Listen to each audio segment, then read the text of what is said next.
Alors, là, maintenant, cela s'adresse aux parents. Si vous voulez effectuer des petits jeux avec vos enfants pour les occuper, je vais vous proposer 3 jeux différents. Tout d'abord, vous allez avoir ce que l'on appelle le jeu de la statue, c'est-à-dire vous allez jouer avec la musique. Les enfants ont l'habitude.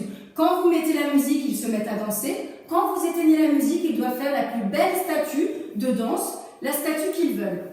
Si vous n'avez pas le temps, bien évidemment, de jouer avec la sono ou de faire ça, je vous propose également d'utiliser la musique freeze dance.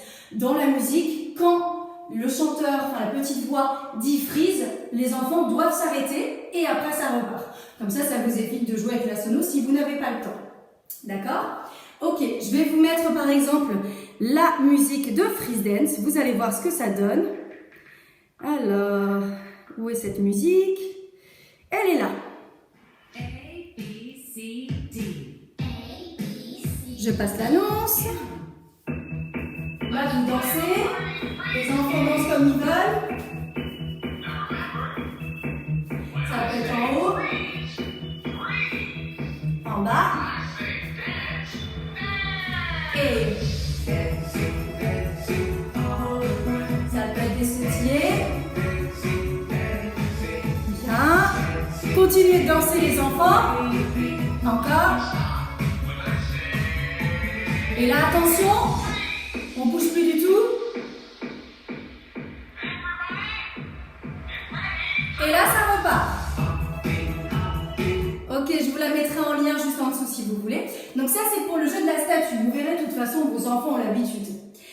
Sinon, vous avez aussi le jeu du miroir. Ça, c'est un moment que vous pouvez partager avec eux, bien sûr, si vous avez du temps. Si le télétravail ne prend pas trop de temps pour tout le monde. Ça, par rapport au jeu du miroir, qu'est-ce que c'est ? Eh bien, effectivement, vous avez l'enfant qui est en face de vous. Il doit faire des gestes et vous devez répéter les mêmes gestes. S'il lève le bras, vous devez lever le bras. D'accord ? C'est la même chose. Ok ? Peut-être à l'école, des fois, ça s'appelle également le jeu du chef d'orchestre.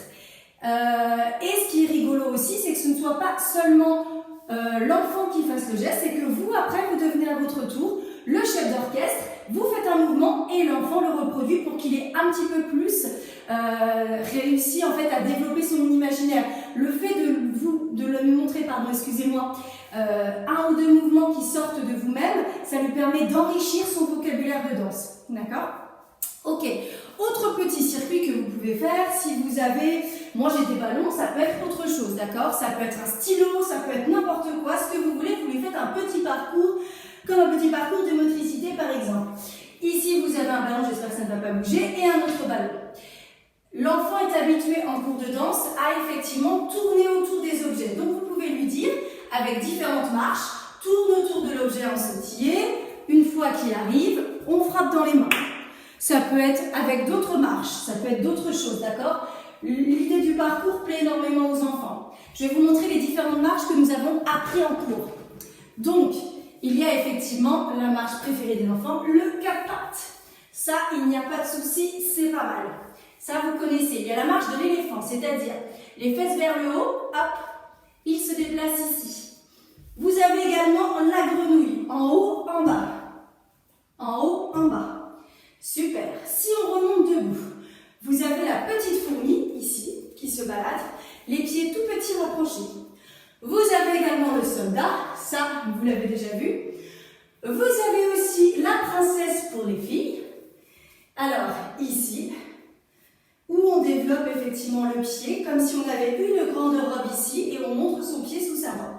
Bien, vous avez également le flamant rose. Ici, super. Très bien. Et vous avez aussi, qu'est-ce que j'ai oublié? Le flamant rose, non, je crois que c'est tout. Super. La vidéo qui va suivre, ça va être Baby Shark.